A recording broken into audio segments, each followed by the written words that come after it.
에스더서 1장 1절부터 제가 말씀을 읽도록 하겠습니다. 이 일은 아하수에로 왕 때 있었던 일이니 아하수에로는 인도로부터 구스까지 127지방을 다스리는 왕이라. 당시에 아하수에로 왕이 수산궁에 즉위하고 왕이 있은 지 제3년에 그의 모든 지방관과 신하들을 위하여 잔치를 베푸니 바사와 메대의 장수와 각 지방의 귀족과 지방관들이 다 왕 앞에 있는지라. 왕이 여러 날 곧 180일 동안에 그의 영화로운 나라의 부함과 위엄의 혁혁함을 나타내니라. 이날이 지남에 왕이 또 도성 수산에 있는 귀천간의 백성을 위하여 왕궁 후원들에서 7일 동안 잔치를 베풀세. 백색, 녹색, 청색 휘장을 자색 가는 배줄로 대리석 기둥 은고리에 메고 금과 은으로 만든 걸상을 화반석, 백석, 운모석, 흑석을 깐 땅에 진설하고 금잔으로 마시게 하니 잔의 모양이 각기 다르고 왕이 풍부하였으므로 어주가 한이 없으며 마시는 것도 법도가 있어 사람으로 억지로 하지 않게 하니 이는 왕이 모든 국내 관리에게 명령하여 각 사람이 마음대로 하게 함이더라. 왕 와스디도 아하수에로 왕궁에서 여인들을 위하여 잔치를 베푸니라. 제7일에 왕이 중이 일어나서 어전 네시 무후만과 베스다와 하르보나와 빅다와 아박다와 세달과 가르가스 7사람을 명령하여 왕 와스디를 청하여 왕후의 관을 정제하고 왕 앞으로 나오게 하여 그의 아름다움을 뭇 백성과 지방관들에게 보이게 하라 하니 이는 왕후의 용모가 보기에 좋음이라. 그러나 왕 와스디는 네시가 전하는 왕명을 따르기를 싫어하니 왕이 진노하여 마음속에 불 붙듯 하더라. 왕이 사례를 아는 현자들에게 묻되 왕이 규례와 법률을 아는 자에게 묻는 전례가 있는데 그때에 왕에게 가까이하 왕의 기색을 살피며 나라 첫자리에 앉은 자는 바사와 메대 7지방관 곧 가르스나와 세달과 아드마다와 다시스와 메레스와 마르스나와 무무간이라. 왕 와스디가 네시가 전하는 아하수레 왕의 명령을 따르지 아니하니 규례대로 하면 어떻게 처치할까? 무무간이 왕과 지방관 앞에서 대답하여 이르되 왕 와스디가 왕에게만 잘못했을 뿐 아니라 아하수르 왕의 각 지방의 관리들과 뭇 백성에게도 잘못하였나이다.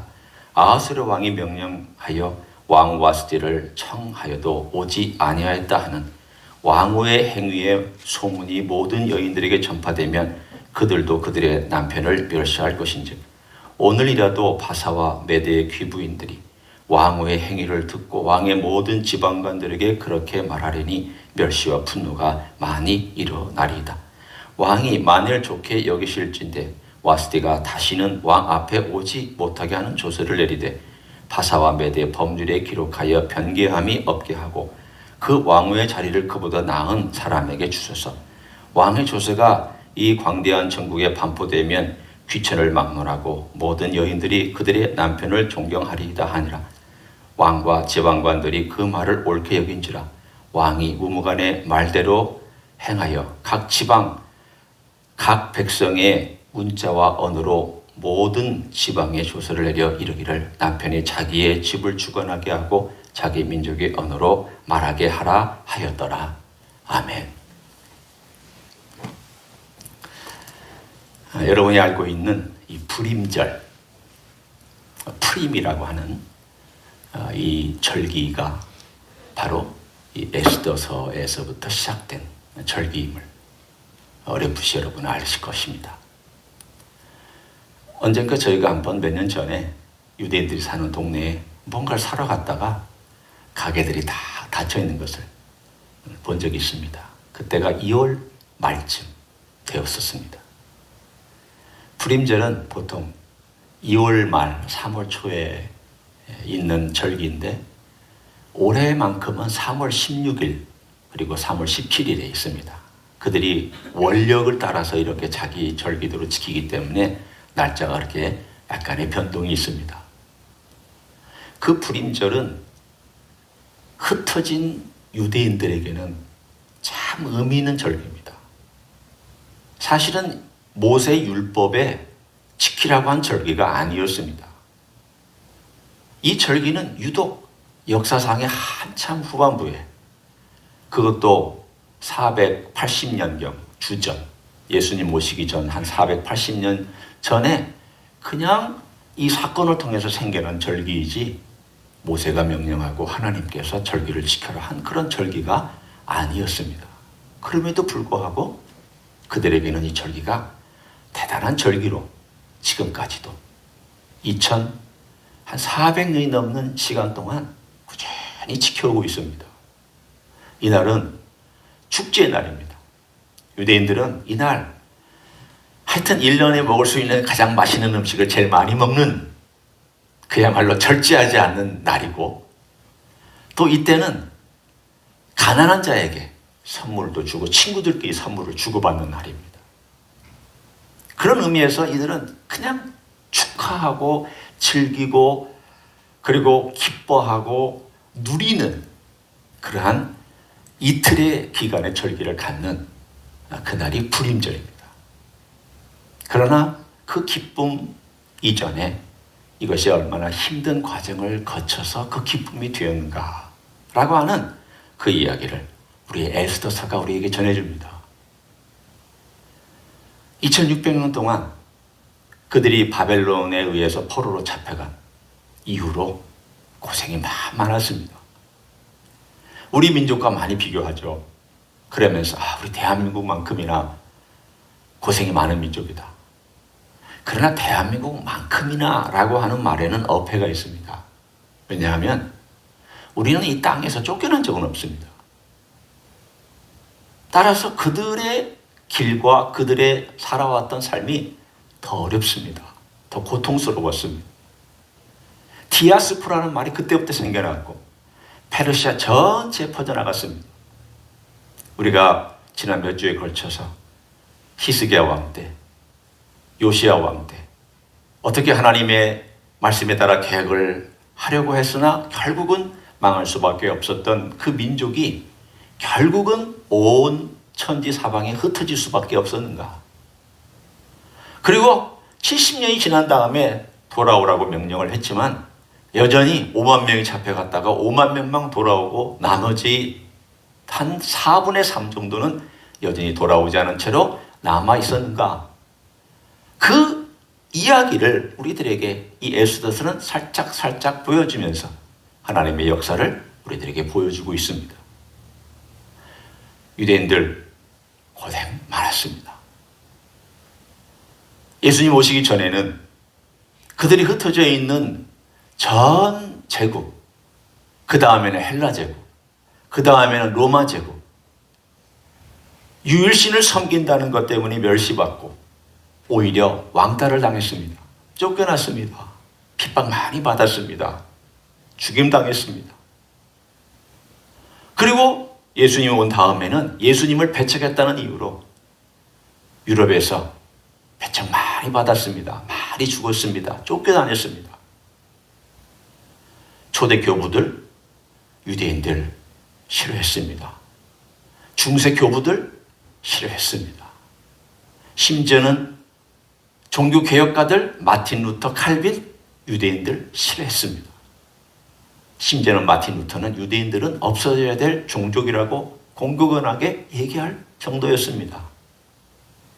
구교, 신교 말할 것도 없이 유대인들에 대하여서만큼은 얼마나 싫어했던지 대부분의 사람들은 유대인은 예수님을 십자가에 못 박은 그야말로 저주받은 민족이라고 그렇게 얘기했습니다.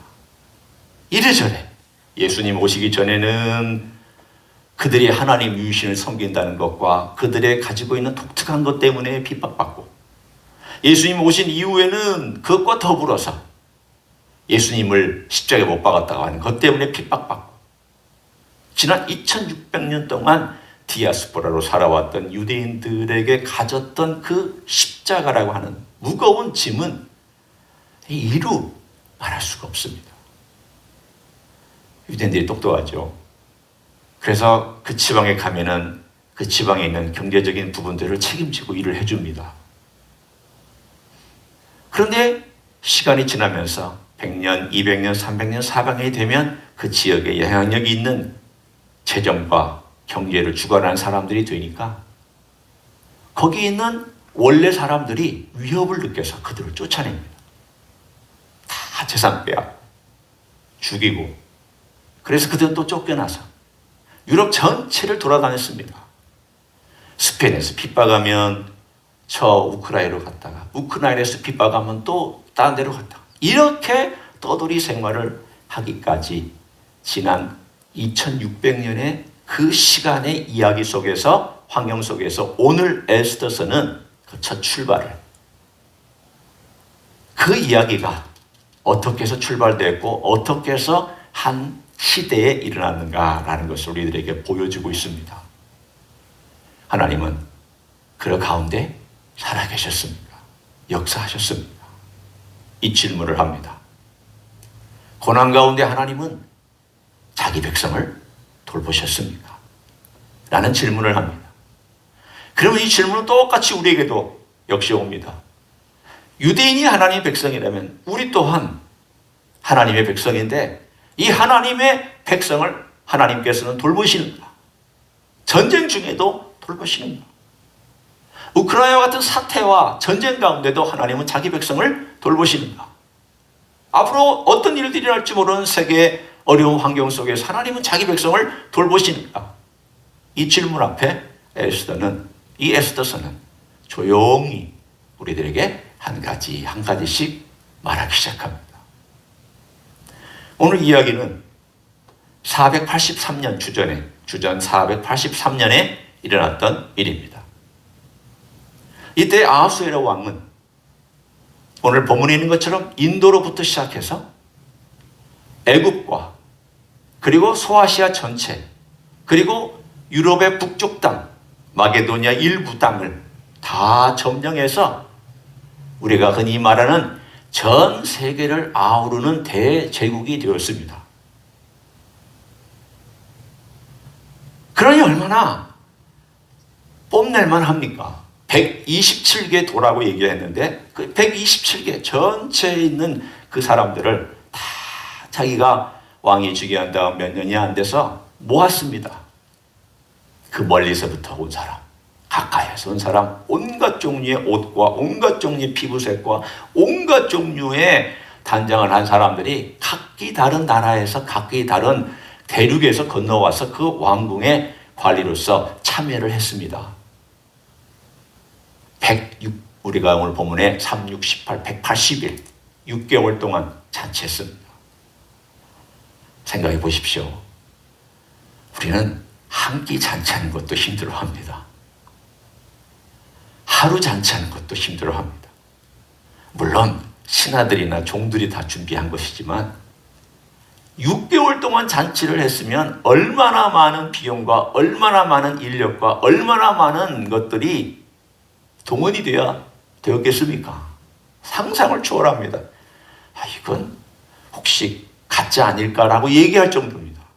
그러나 고대 기록들을 보면 제국의 황제들은 이런 일을 했습니다. 그러면 우리는 6개월 동안 뭐 한다고 그렇게 했습니까? 목적이 있을 거 아닙니까? 쓸데없이 자기 돈 많다고 자랑하는 그것도 아닐 텐데 무엇 때문에 그렇게 했습니까? 오늘 본문에는 나오지 않습니다. 본문에는 그게 중요한 것이 아니기 때문에 안 나오지만 우리는 다행히 다른 세상의 역사가 있기 때문에 그 목적을 우리는 대략 짐작할 수 있습니다. 이때는 그리스와 전쟁을 치르기 직전입니다. 481년. 그러니까 2년 후에 그리스에 있었던 그 연합군들과 전쟁을 치르기 위하여 차근차근 모든 군대들을 모으고 모든 물자들을 모으고 있었던 때에 이 잔치를 벌였습니다. 여러분이 그러면 이 잔치는 일종의 두세 가지 성격이 있겠구나. 하나는 내가 이 정도 권력과 능력과 부유를 갖고 있다. 나는 군대를 충분히 동원할 수 있는 그러한 힘을 갖고 있다는 것을 과시하고 싶어 했고, 두 번째는 모든 지방관들까지 다 모아놓고 앞으로 우리가 어떻게 그리스를 침략할 것이냐, 그리고 그리스를 점령할 것인가에 대한 생각들을 나눴던 때였을 것입니다. 뿐만 아니라 군인들에게 사기를 진작하고 그 지도자들에게 사기를 진작하는 목적까지도 있었습니다. 그러니 거대할 수밖에 없었습니다. 이 와중에 6개월이 끝나는 마지막 한 일주일, 평민들에게도 이 왕궁을 열어서 다 오게 했습니다. 얼마나 큰 잔치였으면 왕궁에 들어갈 수도 없고 접근할 수도 없는 평민들까지 다 초청을 해서 먹고 마시게 했겠습니까? 심지어는 그 잔을 금으로 만든 잔이 평민들을 마시게 했습니다. 아마도 요즘 일반 사람들이 왕궁에 들어가서 그 자리에 참여한다는 것은 아마도 왕궁 안에 구경하는 것과 모든 것들이 휘황찬란한 가운데, 와, 우리 왕이 이렇게 사시는구나, 왕은 정말 대단한 권력과 능력을 갖고 있구나라는 것을 느끼게끔 만드는 그런 잔치였습니다. 한쪽에서는 왕 와스디가 여인들을 위해서, 또 한쪽에서는 왕이 일반 남자 백성들을 위해서 잔치를 두 곳에서 벌이고 있었습니다. 그런데 마지막 날 7일째, 6개월이 다 지나고 일주일, 그리고 마지막 하루에 갑자기 왕이 중이 일어나서 왕 와스디 보고 다 정죄하고, 그리고 이 일반 백성들에게 당신의 용모를 좀 보여달라, 그렇게 해라, 명령을 내렸습니다. 근데 와스디가 아마도 요즘 현대 여인의 대표적인 예가 이런 와스디 같은 여인이 아닌가 싶은데, 자기 주장이 아마도 강했던 여인인 것 같습니다. 나 가기 싫다. 내가 왜 평민들에게 내 얼굴을 보여줘야 되느냐. 그래서 사실은 일반 남자들 평민들에게 자기 얼굴을 보이는 것이 싫었는지 어땠는지 성경도 전혀 얘기를 하지 않냐고 우리가 세속 역사 속에서 잘 알지 못합니다. 단지 세속 역사, 그리스 역사에서는 그 왕후가 굉장히 거친 여인이었다라는 그런 표현밖에 없습니다. 아마도 의지가 굉장히 강한 여인이었던 걸로 우리는 알 수 있습니다. 자기 주장이 뚜렷하고 자기 표현이 뚜렷한 여인, 이 와스디가 NO! 해버렸습니다. 그러자 왕이 화가 났습니다. 아마 여기에는 이 왕의 화는 여러 가지 합리적인 이유도 있지만 유치한 이유도 있습니다. 남자가 가지고 있는 유치한 이유도 있겠고, 왕이기 때문에 갖는 합리적인 그런 이유도 있습니다. 합리적인 이유란, 왕의 명령을 거절했다는 것은 사실은 굉장한 권위에 대한 도전이었습니다.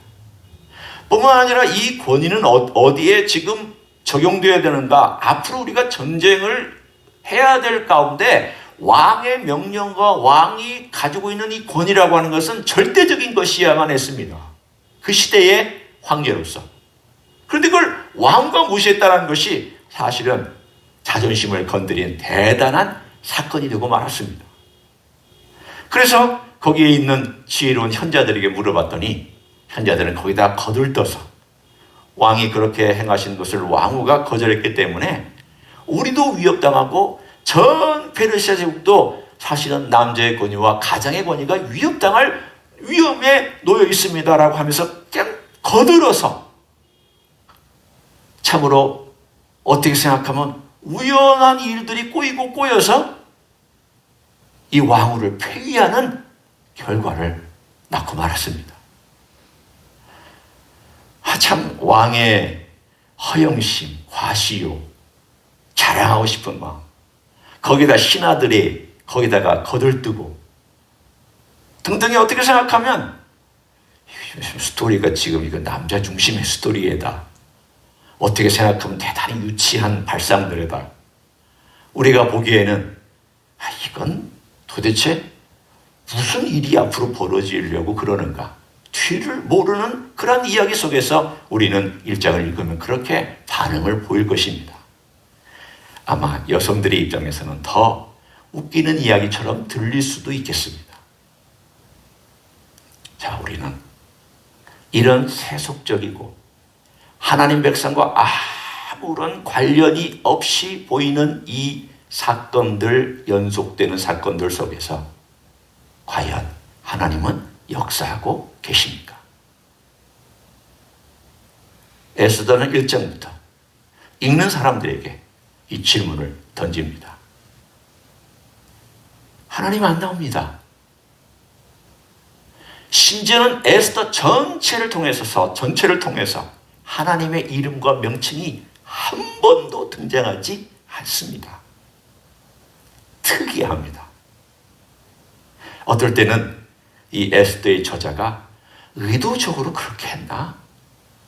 라고 여길 정도로 왜 이렇게 하나님의 이름이 한 번도 나오지 않고 하나님이 기도했다는 표현도 한 번도 나오지 않는 이 이야기를 성경 속에 집어넣고 지금까지도 유대인들은 이때만 되면 에스더서를 읽고 에스더를 사랑하고 디아스포라 그 어려운 상황 속에서 에스더를 묵상하고 심지어는 히틀러의 600만의 그 잔혹한 학살 속에서도 에스더를 생각하면서 그들은 견디기도 하고 두려움 가운데 기도하기도 했던 그 책의 주인공 이 에스더서 1장부터 사실은 하나님의 손은 그렇게 보이지 않아요. 느껴지지도 않습니다. 그러나 오늘 우리는 이 이야기 속에서 우연하게 보이기도 하며 전혀 연결될 것 같지도 않은 이 모든 일련의 사건 속에서 하나님께서 어떻게 배후에서 역사하고 계시는지를 우리는 함께 나누기를 원합니다. 하나님은 역사의 주인공입니다. 특별히 자기 백성을 위하여 하나님께서 얼만큼이나 눈동자처럼 사랑하시는지 그 백성이 앞으로 받을 핍박 가운데서 그들을 구원해내시고 또는 그 환난을 통과하게 만들기 위하여 그 전에 전혀 상관없이 보이는 사건들로부터 하나님은 어떻게 역사하기 시작하셨는지를 우리들에게 보여주고 있습니다. 그것은 지금도 마찬가지입니다. 그때만이 하나님 그렇게 하신 거 아닙니다. 그러면 뭘 우리는 봐야 되느냐? 여기에서 두 가지를 함께 보기 원합니다. 이 두 가지는 사실은 같이 가는 면이지만 분리해서 볼 수도 있고 같이 볼 수 있습니다. 하나는 하나님의 큰 그림, 또 하나는 하나님의 큰 손길. 하나님의 큰 그림을 우리는 뭐라고 얘기하는가? 하나님의 절대 주권과 그분의 뜻이라고 말합니다. 우리가 영어로 sovereignty, 어떤 절대 왕권을 얘기할 때 sovereignty라는 단어를 쓰는데 사실은 sovereignty는 하나님 외에는 써서는 안 될 단어임에 틀림없습니다. 또 하나는 providence, 섭리, 보이지 않는 하나님의 손으로 역사를 움직여가는 그러한 섭리. 이 두 가지가 사실은 우리의 손등과 손바닥같이 같이 갑니다. 이렇게 보면 하나님의 큰 그림이고 이렇게 보면 하나님의 큰 손길이 역사하고 있는 이 두 가지는 같이 가야 하고 같이 가도록 되어 있고 같이 나타납니다. 하나님의 큰 그림은 뭘까? 이때 누가 하나님의 그림을 볼 수 있습니까? 우리는 조각만을 붙잡고 있기 때문에 조그만 조각만 붙잡고도 이게 뭘까? 이게 이런 뜻인가 보다. 우리는 조각만 붙잡고 있기 때문에 다 모릅니다. 이 조각이 어디에 트니 어떻게 맞춰지는가 우리는 때때로 짐작 못합니다. 하나님만 큰 그림을 갖고 있고 하나님은 그 큰 그림의 계획 안에서 이 일들을 이루어 가시기 때문에 이 조각들이 어디에 들어가야 되는지를 정확하게 알고 있습니다. 그러나 그 조각을 붙들고 있는 인생은 그 당시에는 아무것도 모릅니다. 심지어는 경험하고 있으면서도 모를 때가 있습니다. 이런 거죠. 예수님께서 이 땅에 오셨을 때 갈라디아서에는 이렇게 얘기를 합니다. 갈라디아 4장 1절은 때가 차네 라고 되어 있습니다. 때가 되었습니다. 창세기 3장 15절로부터 계속해서 메시아, 구세주, 우리를 구속하시는 분이 오시는 것에 대해서 시편에서 또 얘기합니다. 모세오경에서도 얘기합니다. 예언서에서는 더더군다나 더 얘기하고 있습니다. 심지어는 제사 제도 가운데 얘기합니다. 율법의 내용 가운데 얘기합니다. 절기들도 그것을 얘기하고 있습니다. 사람들은 몰랐습니다. 절기를 지키고 있었지만 이 절기가 어떻게 예수님 메시아에 대해서 얘기하고 있는지 몰랐습니다. 그냥 지켰습니다. 제사를 드렸지만 이게 어떻게 메시아로 연결되는지 모르고 용서받기 위해서, 하나님과 교제하기 위해서, 예배하기 위해서 왔습니다. 시편, 그들이 노래하고 찬양하고 하나님을 경배하고 높이 올려드리는 데 사용했지만 이게 어떻게 이루어지는지에 대해서 몰랐습니다. 다 부분만 가지고 있었고 이 그림은 알지를 못했습니다. 때가 찼습니다. 하나님께서 아들을 보내서 그 그림을 이루어 가시는데 이루어 가시는 과정 속에서도 몰랐습니다. 제자들도 몰랐습니다. 심지어 주님께서 부활하신 다음에 엠마오로 내려가는 두 제자를 만나셨습니다. 슬피 근심하며 내려가는 그 곁에서 같이 걸어가시면서 주님께서 메시아가 어떻게 이 땅에 오셔야 되고 어떻게 죽어야 되고 어떻게 돼야 되는지에 대해서 쭉 설명을 시작하셨습니다. 그때 이들이 알아듣지를 못합니다. 그때 주님께서 두 제자에게 이렇게 말씀하십니다.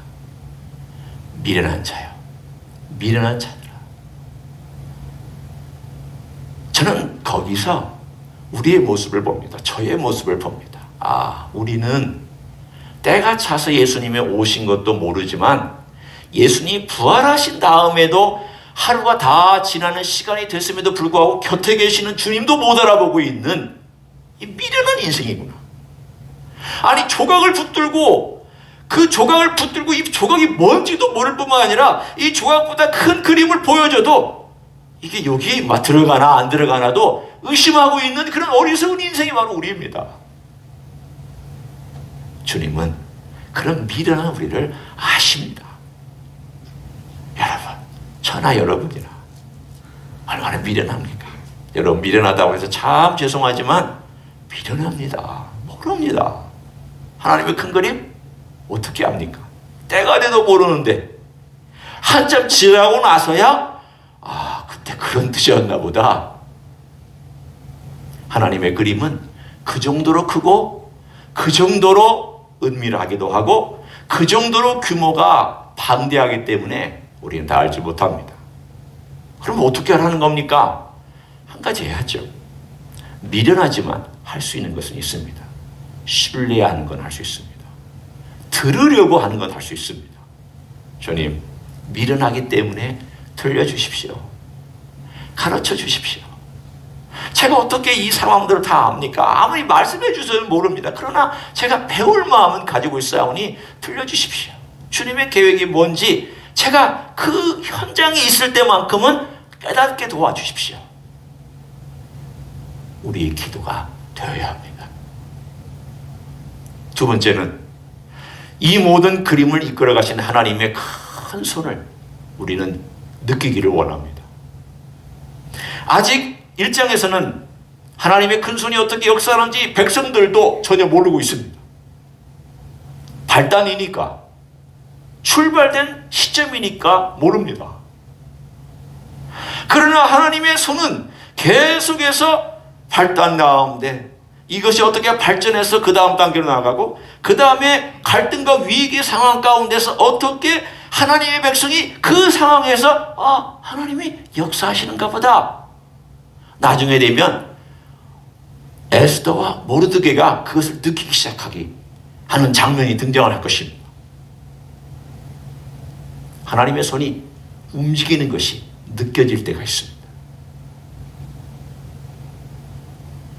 어떤 때는 하나님께서 우리에게 뽕나무 꼭대기에서 걸음 걷는 소리를 들려주실 때도 있지만 어떨 때는 하나님께서 이미 일을 시작하셔서도 모를 때가 있습니다.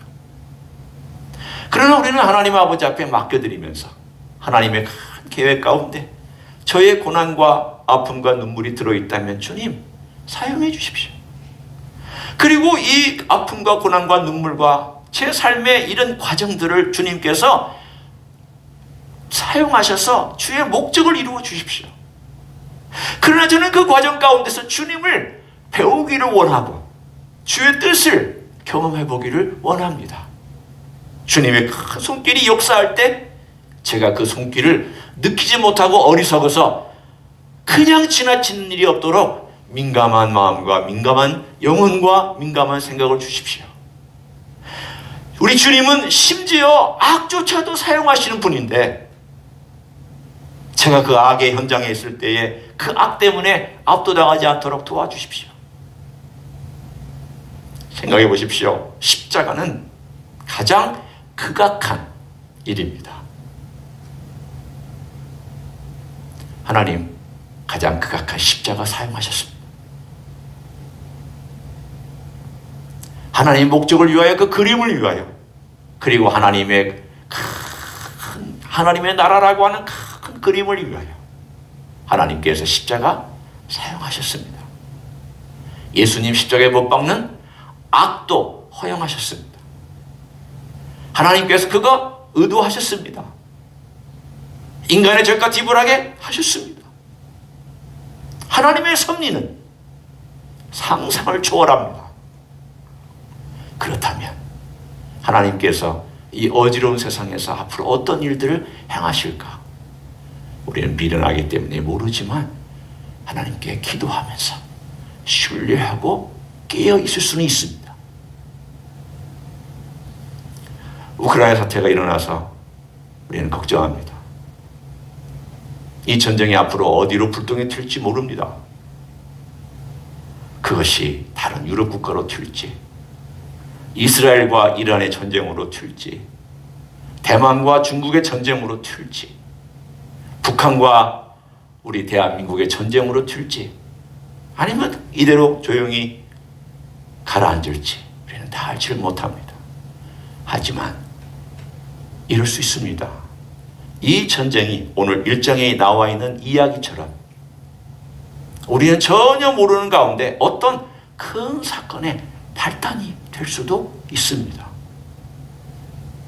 우리는 지금 모릅니다. 다만 우리 하나님 아버지 앞에 우리는 기도할 수 있습니다. 하나님 아버지, 이 우크라이나 전쟁과 같은 전쟁이 일어나는 상황 속에서도 우리 하나님 손길이 있음을 분명히 믿습니다. 주님, 그 나라를 불쌍히 여기시고 또 이 사건 속에서 우리는 하나님을 어떻게 신뢰하며 걸어가야 되는지를 알게 해주십시오. 역사의 주인공 하나님이 허락하셨기 때문에 이 전쟁은 일어난 것임에 틀림이 없는데 그 전쟁의 와중 가운데서 주님 불쌍히 여기셔서 도와주십시오. 일이 앞으로 어떻게 발전할지 우리는 모르지만 주님의 거대한 손이 전 세계를 흔드실 때 우리는 그 흔드시는 거대한 손 앞에서 겸손함을 배우게 하시고 주님의 긍휼과 은혜를 구하는 하나님 백성이 되게 해주십시오.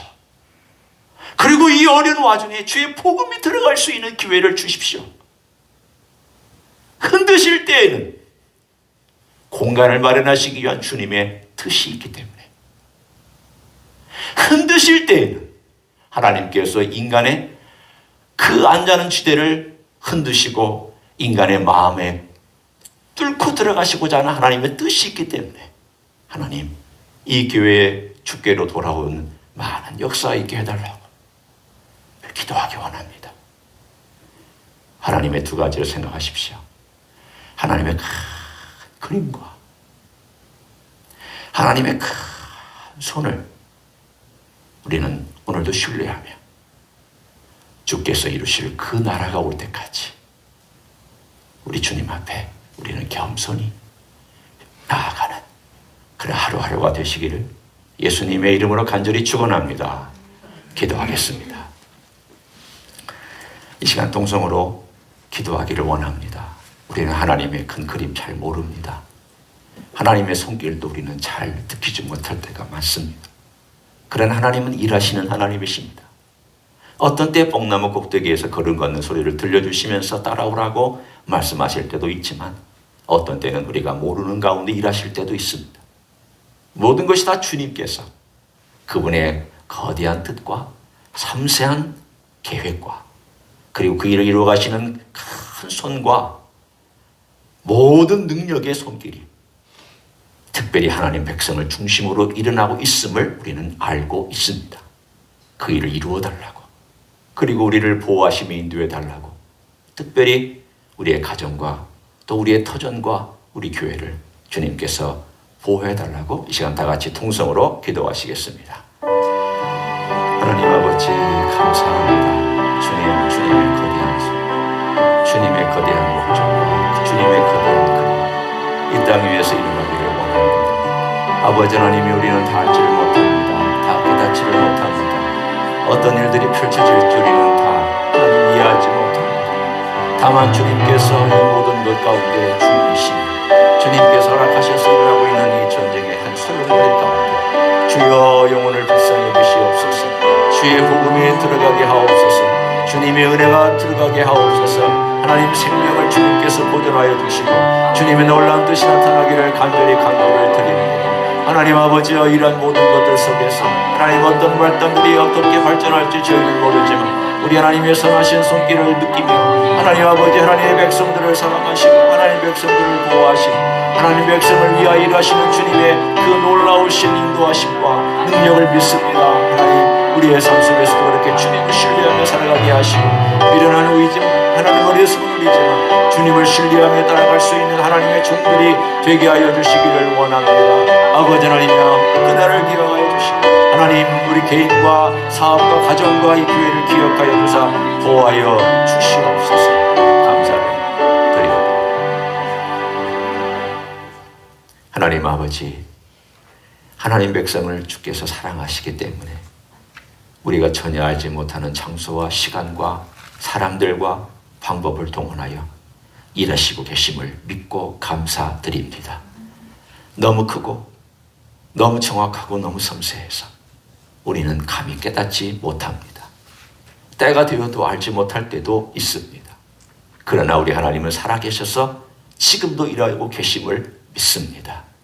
전쟁의 소용돌이 가운데서도 일하시고 우리 가운데도 일하시며 주님의 뜻과 나라가 이 땅 위에 이루어지는 그 일을 위해서 지금 강하게 역사하시는 줄로 믿습니다. 다만 주여, 주의 백성들을 불쌍히 여기시며 이 땅에 사는 인간들을 불쌍히 여기시며 주의 자비와 긍휼로 덮어 주시옵소서.